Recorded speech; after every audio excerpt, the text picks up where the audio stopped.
Coucou chers amis, alors je remarque que ma dernière vidéo ne vous a pas laissé indifférent au vu des messages que j'ai reçus.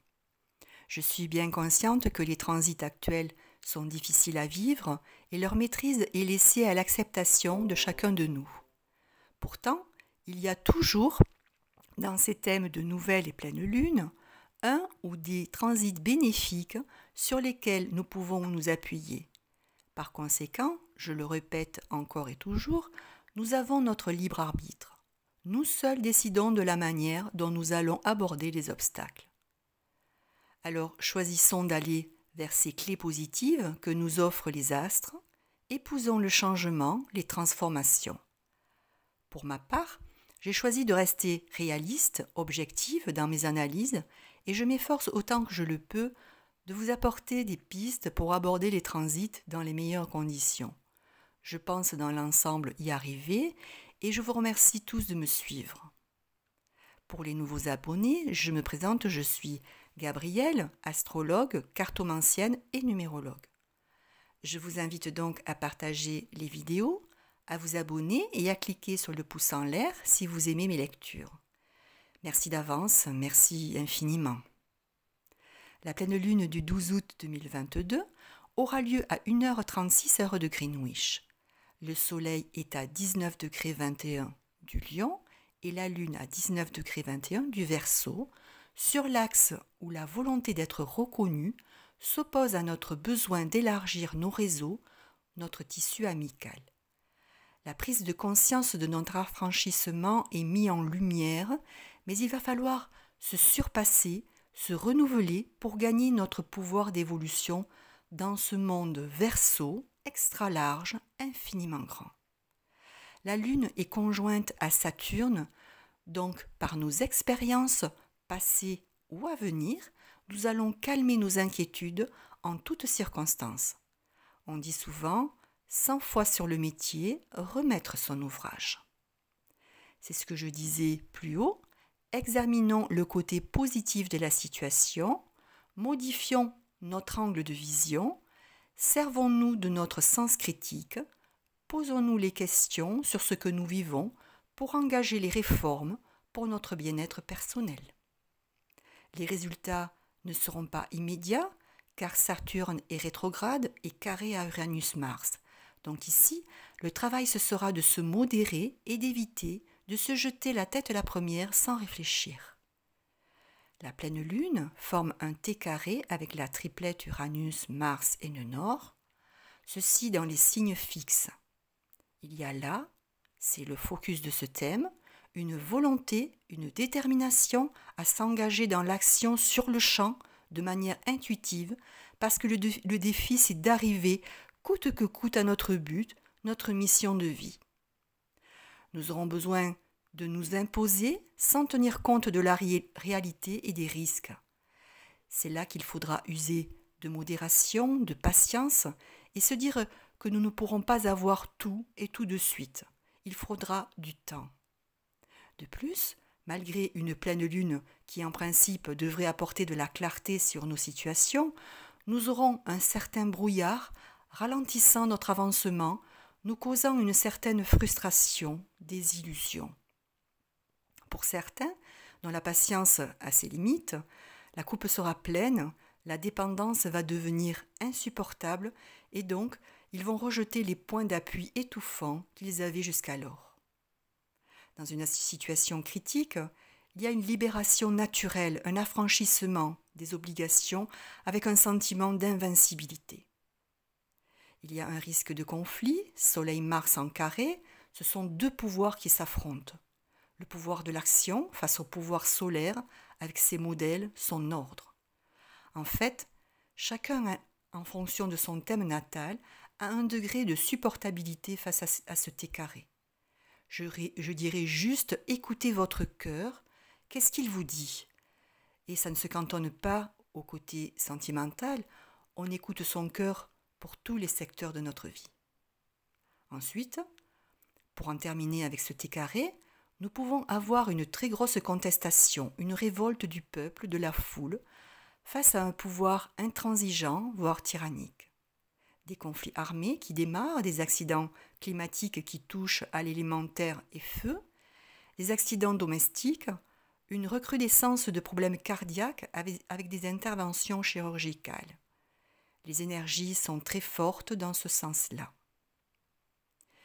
Vénus en Lion, brillante, sur le devant de la scène, se pose à Pluton et nous apporte donc son lot de rencontres sentimentales, amicales, imprévues, peu conformes au goût commun, peut-être même marginales. D'ailleurs, on ne cherche pas la reconnaissance de ces relations, on s'éloigne de toute contrainte ou obligation dans une vie affective et prise de liberté.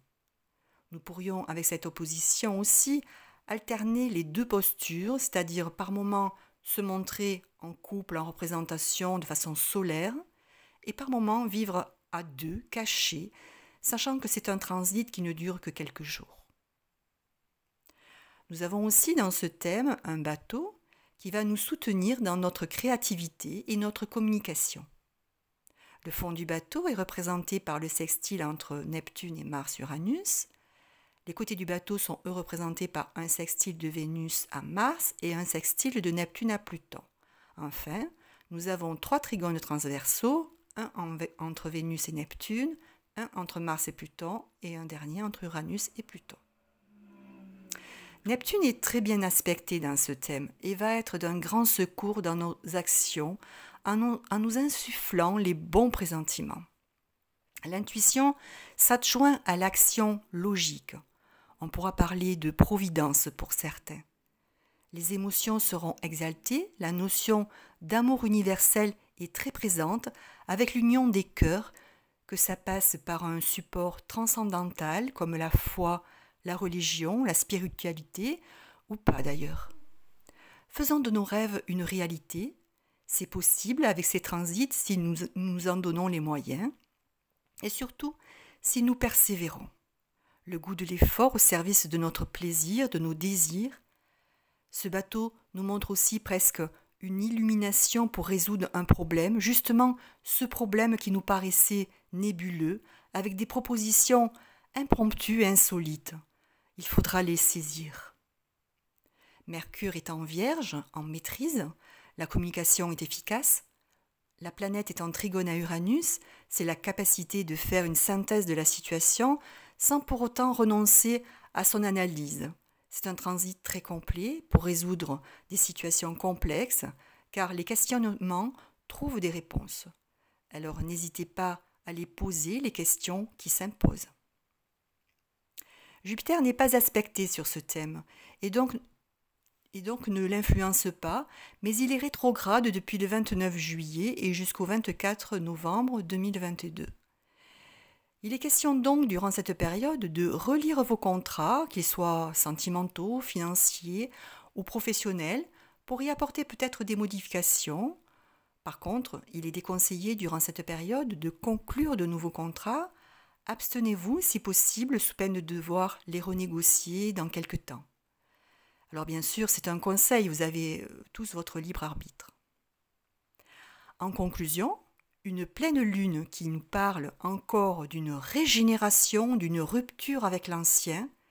C'est normal, nous sommes encore dans le mois lunaire que j'ai détaillé dans ma dernière vidéo, sauf que nous avons là, en ligne de mire, en face, la naissance, l'éclosion du nouveau monde grâce à la force de création qui s'installe à nous, à notre courage, notre volonté. La récolte sera bientôt au rendez-vous si nous fraternisons, nous nous unissons car l'amour renforce notre confiance en nous. Servons-nous de nos apprentissages, de nos savoirs et continuons à apprendre pour mieux maîtriser notre destin. Une révolution est en marche, alors lâchons prise pour la traverser et écoutons notre voix intérieure. Il est temps de nous écouter. Les signes focus lors de cette pleine lune seront essentiellement les lions, les verseaux, dernier décan, les taureaux, deuxième et troisième décan, les poissons, dernier décan, les capricornes, dernier décan et les vierges, deuxième décan. Pour les autres, vous pouvez consulter votre thème et voir quel est le secteur où se place cette pleine lune pour connaître le domaine concerné. En numérologie, lorsqu'on ajoute tous les chiffres pour le 12 août 2022, soit 1 plus 2 plus 8 plus 2 plus 2 plus 2, on obtient 17, soit 8. Nous avons eu ces vibrations lors des pleines lunes du 16 avril, du 14 juin et du 13 juillet dernier. Vous pouvez donc les visionner pour écouter ou réécouter les analyses que j'ai faites à ce moment-là. Alors, chers internautes, profitez de l'été pour recharger vos batteries au soleil, à la mer, à la montagne, dans un parc, une forêt ou même une piscine, peu importe, pourvu que vous lâchiez prise quelques jours. Se faire du bien, les amis, il n'y a que ça de vrai. Merci à vous de vous abonner en cliquant sur la cloche et d'actionner le pouce en l'air si vous le souhaitez. Ma chaîne grandit grâce à vous et c'est très bien ainsi. Pour ma part, je prends quelques jours de repos. Je ne réaliserai pas l'étude de la nouvelle lune du 27 août et donc je vous retrouve pour celle de la pleine lune du 10 septembre 2022 que je publierai vraisemblablement à la fin du mois d'août.